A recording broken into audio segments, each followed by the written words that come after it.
G'day there guys, Marky here, and welcome back to another episode of r/relationship advice. Let's go. Am I the a-hole for saying no to an open bar with no limit and calling the venue to set up the limit? So I, 42 female, and my husband, 44 male, have a 21-year-old daughter. She's getting married soon. We are very close to her. We have a great relationship, and we absolutely adore her fiancé, 22 male. We spend a lot of time with them. My husband and I are paying in full for their wedding with the exception of her wedding dress, veil, and headpiece. That my mum bought for her as a gift from the grandparents. Everything has been going smoothly with the wedding planning. We have very much stayed out of it politely, unless asked for advice or suggestions. We know it's their wedding and their choice. We have been involved, of course. We've gone to the food tasting at the venue, did the dress shopping, and a few other things that they invited us to. But mostly we just don't interfere, and I just happily write the check for the deposits, sign the contracts, and send them out. The venue, decorator, caterer, bakery, photographer, florist, and entertainment have been booked, and all's been paid for either in full or they have deposits made. The issue comes with the bar. They want a completely open bar wedding reception with no limit. My husband and I both immediately said, absolutely not, no. This is the only thing we told her no to. It's also the only thing they tried to go over budget with. Both my daughter and her fiancé got angry and told us that it's not up for debate and it's not negotiable. They're doing it. Her fiancé, who is usually very laid back, polite, and easygoing, also called me an a-hole for trying to control them and dictate what they do for their wedding, and I don't have the right to. I told them that as long as we are paying for it, it will be within my budget and control. I told them the set amount that we were willing to pay for the bar tab, and that's it. Anything else above and beyond that will be their responsibility. I didn't yell at them. I would not even have called it an argument, just a disagreement, I guess. They immediately left angry. I didn't think that it was unreasonable for me to set the boundaries for my budget, so I wasn't upset about it. Now, here is where I may be an a-hole. I called the venue the other day, the day after our disagreement, and spoke with the coordinator. I signed the contract, so I have the authority. We had a candid discussion about the size of the wedding and the average cost for bar tabs that size, and the different options. After that was thoroughly discussed, I set a predetermined amount for the bar tab, and she noted on the contract that anything after the limit was reached was to be paid by the guests. I then set it so that no drink could be ordered that was more than $10. Generous, considering average top-shelf drinks are about $7 to $8 here. I called my daughter after I did that and informed her of what I did, and I doubled down on the budget and absolutely not paying for a fully open, unlimited bar at her wedding. They both called me an a-hole again. Now they won't speak to me or answer my calls. So am I the a-hole? I don't think I am, but I'll take my verdict fair and square. Edit 1. With the current bar package I set up, no one is paying for anything unless the budgeted limit is reached. Then the option is to turn it into a cash bar where guests pay. And if that happens, which it should not, the bride and groom will be informed of the budgeted limit being reached. They can choose at that time to contribute to the extra expense at that point if they want to, instead of a cash bar. But here's the deal. 1. The budget limit is still the same amount that I told them it would be. The venue coordinator estimated it's more than enough. It is by far much higher than the average bar tab for the size of her wedding. It should be more than enough to last all evening, and no guests should have to pay for drinks. 2. The bar is still quote-unquote open, with the exception of a price cap on what can be ordered. Guests cannot order a free drink from the open bar that costs more than $10 per drink. The average top-shelf drink there is $7 to $8 per drink. It is not unreasonable. This way, no one can order a $2,000 shot or other extremely expensive drinks that would blow through the budget limit in a very short time. 3. There is no quantity limit per person on drinks. And according to the venue coordinator, this is the most common way of doing things. Also, if the bride and groom find this unacceptable, they can call the venue coordinator and set up their own contract, making them legally responsible for whatever the expense is above my limits. Edit 2. People are saying they are very entitled. I am not arguing that point, but I think it's fair to say that they are generally not this way. She is very humble, kind, and compassionate. She's a good person and wasn't raised as a spoiled, pampered princess with no boundaries. She has had them, and we are not doormats for her to manipulate. They both work full-time and both make good money. They're financially independent and stable. He has always been a decent and respectful young man and responsible with his finances too. They have both repeatedly thanked us several times throughout this wedding process. They have been very grateful and appreciative. I have no idea what caused this abrupt change now. We are very close to them, and we typically spend time with them 4 or more nights a week, either at our home or theirs for dinner, and we do a lot of stuff with them in public too. They take their younger siblings out regularly too. And edit 3, his parents are not contributing. His dad isn't involved in his life, and his mum is disabled and on fixed income. In the comments, not the a-hole. Your daughter sounds entitled and spoiled. Does she even realize how lucky she is to have someone pay for her wedding? My fiancé and I have no effing financial support, so forgive me that it makes me sick to see someone so unappreciative of everything you are doing. Keep your foot down. You give in, it'll only get worse. 21 and 22 nowadays feels so young, and I hope they mature throughout their marriage. There's a super easy way to fix that. Sorry, kiddo, we've decided that we are no longer paying for the bar. If they continue to fight it, okay, no problem. You can have whatever you like now that you are paying for it all. Holy cow, is your kid entitled. A limit is good just in general. No one needs to be getting tanked at a wedding, but you are literally paying for everything and haven't butted in any other plans. I think you should ask her why she truly needs an open bar and see her sputter in answer. What's she gonna say? All of my friends want to get wasted on your time? Not the a-hole. And OP says, it is really appalling. She's not usually like this, and like I said in the original post, it's the only thing that she's tried going over budget on. I just don't understand why. I did ask her that, and she said that she wants everybody to have a good time and not to be limited to 1 or 2 drinks and then have to pay the rest themselves. I told her there was a middle ground, but she didn't need a fully open bar. They are being stubborn. If this is her reasoning, all the more to put your foot down over it. Creating an environment of compulsory drunkenness, especially at a wedding, does not a celebration make. With a young bridal and groom party, you can almost guarantee there will be drama as a result. Better she learn the lesson of alcohol is a terrible social lubricant now than later. Having a drink limit is beyond rational. I don't want to suggest pulling funding, but this is absolutely appalling and ungrateful behavior. I have to ask, if she's normally a gracious and chill kid, have you asked her frankly, and in a conversation where he's not present, if this is coming from the fiancé and his family? And OP replies, I've not asked her straight out and away from her fiancé, but I highly suspect that this is his idea and his want. He's the one with the rowdy drinking friends. She's got the more calm and relaxed friends who aren't much of drinkers. I can't say for sure that she's not wanting this too, but it's plausible that it's more him than her. And now, on to the update. Thank you for all the insight and support. I have an update. SIL is son-in-law in this post. I understand people are confusing it with sister-in-law. So, the second day after the argument, my parents lovingly got involved. My dad is the wise old man, and my mom is the perpetual peacemaker. So they invited my daughter and son-in-law over a couple of days into this argument and had a talk with them about the whole situation. They calmly listened to the kids and had a candid talk about the situation. My mum pointed out that being estranged and/or tense with the parents on her wedding day was not something that my daughter wanted. By the time the talk was over, my daughter and sister-in-law fully understood that they had been extremely inappropriate. The next day, my sister-in-law sent me a very large mixed bouquet of my favorite flowers to my work.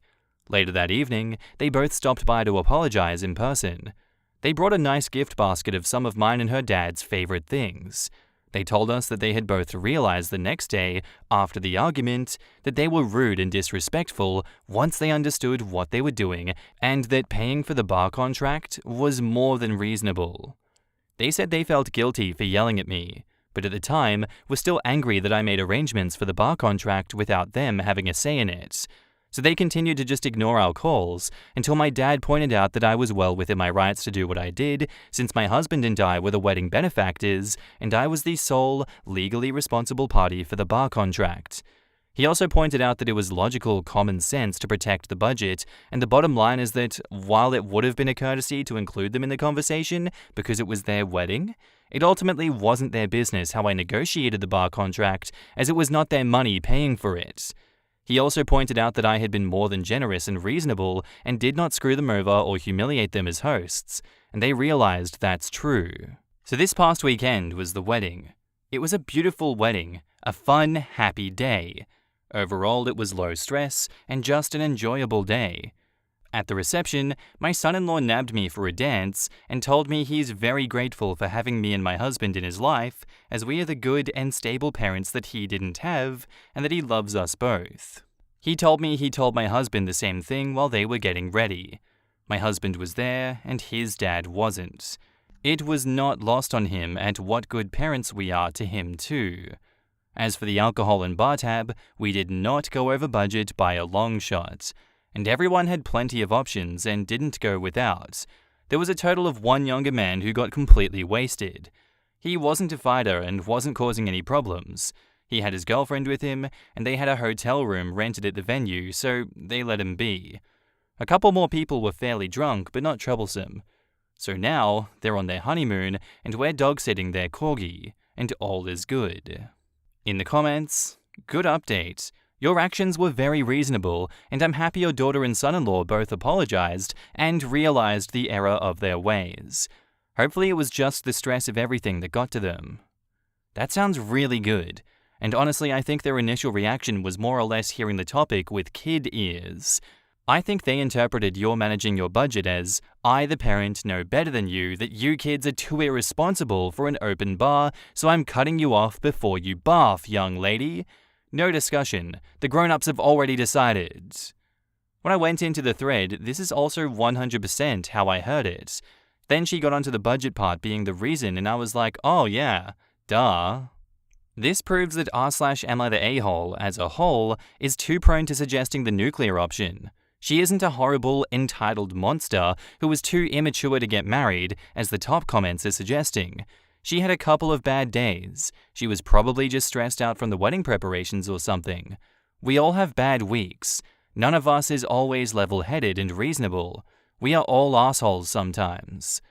OP replies, yes, I know both of them to be really good peoples, as I said in my original post.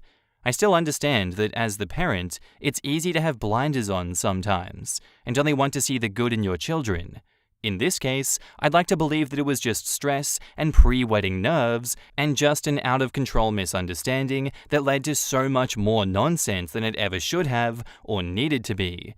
I still hold firm that they are truly good people and just had a few bad days. Our next post is titled, I told my wife no, I'm not going on family holiday with your family. So I always put my wife and her family first. I moved to my wife's hometown because she wanted to be closer to hers. Her family and mine are total opposites. I'm an only child. She is the eldest of 3.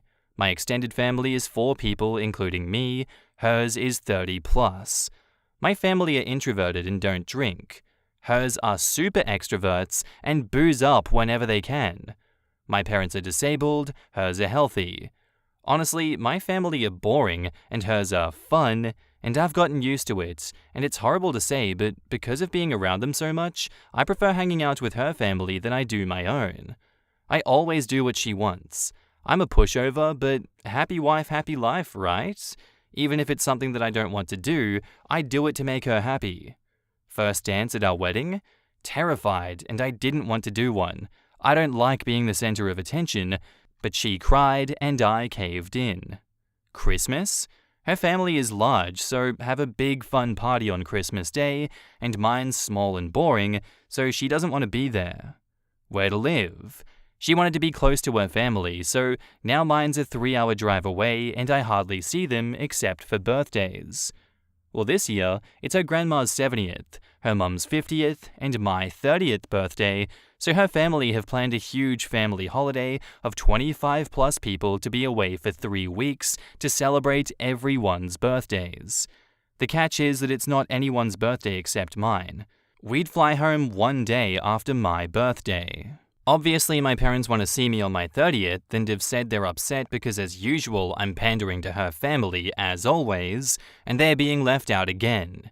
I want to spend time with my family, especially as I only really see them on birthdays. I'm used to their boringness, but to do that, apparently, I'm ruining her family trip.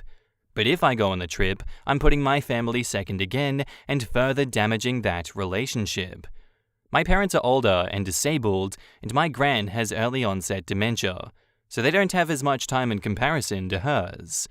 We can't get a shorter holiday. We can't go at another time of the year because of work and school commitments, so I told her no.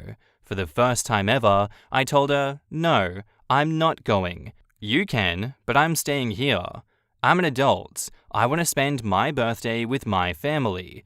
To which she replied, I am your family, and then stormed off, and she is not taking it too well. She's acting like a spoiled child, crying, screaming, calling her mum to say that she can't go now because I'm not going, so now her family think I'm a massive dick, and none of them can see that I have another side to my family. She's packed a bag since I started writing this, and she says she's going to stay at her mum's until I can make up my mind about what's more important, my family or hers. I have no idea what to do. I just needed to vent. In the comments, I love my in-laws and I love my family. There is no effing way in hell I'm going on a 3-week vacation with any of them. I love my parents. I like his, but nope. No way, no how. Even if it's a luxury, bougie vacay, am I staying with any of them for 3 weeks? Let it play out. You have never set boundaries before, and she doesn't like this one. Don't argue with her or try to convince her. Speak gently, but hold your ground. 100% this. She's used to getting what she wants in all things as the eldest of 3, but not this time. You have a family too, and they matter, and your decision is final. If she needs to spend time away to realize that, wish her well, but don't relent. Ironically, I usually see younger siblings getting what they want, while the oldest has it hardest. I'm speaking from experience, but I only have one other sibling. Happy spouse, happy house. You deserve to be happy too. That right there is my favorite marriage quote. I cringe with the happy wife, happy life garbage. If your wife can't be happy on her own, you're not going to do it for her. And now onto the update. Wow, I only wanted a place to vent and didn't expect such a response. Just to clear up a few things. I love my wife and I'm not going to divorce her over this. She does so much for me and is normally a kind and loving person. We've been together 6 years and married 18 months. We don't have kids but are trying. We live in the UK, and the reason why we can't go at any other time is because of the UK laws on taking children out of school during term time for holidays. So it's been planned during the autumn break so the parents don't get fired. I woke up this morning to the following text from her mum. Do you know how disappointed I am in you right now? It's not even that you're not coming away for my birthday, it's the fact that you're not supporting my daughter. You know how important family is to her. End of. You know how much she wants to come, and you telling her to go on her own is not being supportive. You've put a full stop to it all. I don't get what your issue is. It's one thing, then another, and she can't do right for wrong in trying? It's supposed to be a lovely family holiday for my 50th. It's made me even more determined to stand my ground. I think I'm going to take the advice of another user and send her mum my reasoning. They seem to forget that I have parents too. I just don't want to be hated. This holiday is 2 months away, and I don't want 8 months of hate, especially when we live in such close proximity. Update 2. Last night, my wife and I went out for dinner. My idea, so we could speak, and I hoped being in a public place would make her less likely to scream and cry, etc. I told her all the advice that I had read on here and showed her the text that I received from her mum. She listened to everything that I had to say, and I could see her physically cringe when she read the text. She apologized from the way that she had acted and said that she hadn't even considered it from my point of view. I told her what one Redditor had said, sorry, so many comments I can't remember a name, and if we were going to do this for 30, 50, 70, what's going to happen at 40, 60, 80, or 50, 70, 90? Are we going to have this spoilt child situation when she's nearly 40, or are we going to leave it behind now in her 20s? She told me her family had all got together to book the trip the night that she left, and she felt crappy because I said that we weren't going, so now no one had booked until I'd finished throwing my toys out the pram. I told her that I didn't say we can't go, I said I wasn't going, but she could. I ignored the toys and pram comment, as that pissed me off. I reminded her that her mum's actual birthday was 2 weeks before we fly, and her nan's birthday is in 2 weeks from now. She'll get to spend time with them, have a party, etc. on the actual day, and that's something that I want for myself too. I don't want to be away from my family in a different country with 25 plus people that I don't know that well on my 30th. I want to do something with my family over my birthday before it's too late. My mum's health is rapidly deteriorating, and she can't do much as it is, and who knows how long my gran has before this dementia really sets in. My mum always talked about doing a Baltic cruise / seeing the Northern Lights for my gran's 80th, but that's still 2 years away, and I honestly don't think in 2 years either of them will be in any fit state, so I suggested that we do it for my 30th instead. My wife seemed keen, and she pulled up some dates. There's one that leaves 3 days before my birthday and comes back 3 days after. Perfect timing. We called my mum to ask, and she sounded delighted. She herself hadn't even considered how my gran would be at 80 and thought that it would be a lovely trip to make memories on. We then went to her mum's house. No apology or anything from her, but you can't win everything. To tell her together, we weren't going for the 3 weeks, but we had found a 1-week booking that coincided with their 3-week trip in a hotel that was just down the beach, same chain / resort, just a different building. Enough distance to have our own break, but still include the family for evening meals, etc. No one had even suggested looking at shortened dates, and I hadn't even considered it until I read so many comments saying, just come back sooner. All in all, I'm going to take this as a win. I don't think my bank balance will though, and she's seen me put my foot down and mean it. I'm not going to let her have her way all the time at my own detriment. I've not caved for an easier life, and together we found a peaceful solution. My family haven't been excluded and are so excited. My mum's like a kid at Christmas, and hers are, well, happy that they can book now, and at least the butthole son-in-law is only there for a week. Hopefully, as it's not for 8 months, they might forget. Screw the happy wife, happy life mentality. I have never heard happy spouse, happy house before, but I think I'll be using that mantra from now on. Like you all said, it's a two-way street, give and take, and compromise. Thanks to everyone for the advice and support. And now in the comments, the wife expects her family to be important to her husband, but is OP's family as important to her? Doesn't sound like it. It's not even just that. Her attitude was that her family of origin are his family, and he should prioritize them, not just over his own family of origin, but over himself.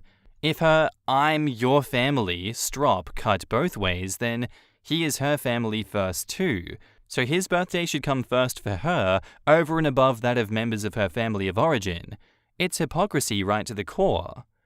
Ironically, she was putting her family above him on his birthday and getting mad at him for wanting to do his own thing. This sort of thing reminds me so much of the saying, if you're privileged, equality feels like oppression.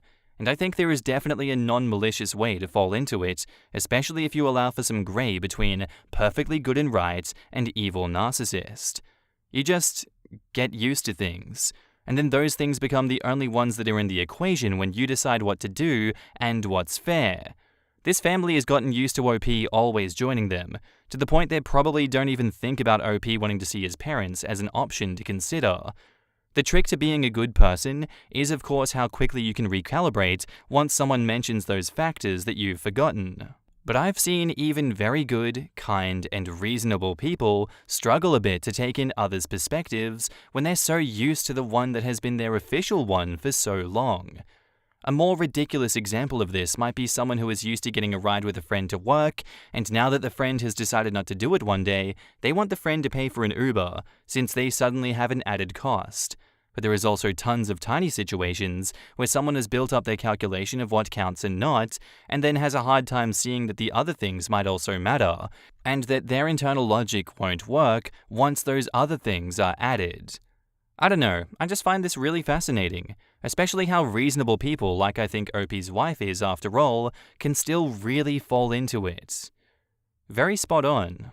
I don't think his wife is an evil witch. She was just shocked to hear something different from his normal behavior, but got over it with compromise. Have a great day. And that's where I'm going to finish today's episode, guys. I do hope you enjoyed. See you in the next one. Bye.